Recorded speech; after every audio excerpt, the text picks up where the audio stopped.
Adtong June 30, paglingkod sa ikaduhang termino ni Mayor Clarix, nag-revamp, no? Daghang revamp gibuhat.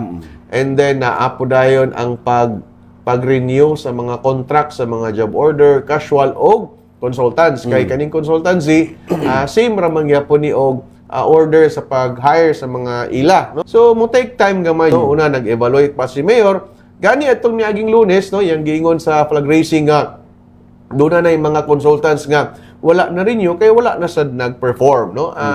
Kanang iyang giingon nga wala na nagpakita, wala na nag-perform pod sa ilahang trabaho. So ato lang paglinaw nga tungod na sa performance pod kay distributed ni sa mga offices, no? Ang dili ni naalang sa opisina nakatanggong ang mga kaning consultants, no? Overseer bali sa mga opisina, but gi-distribute ni sa different offices.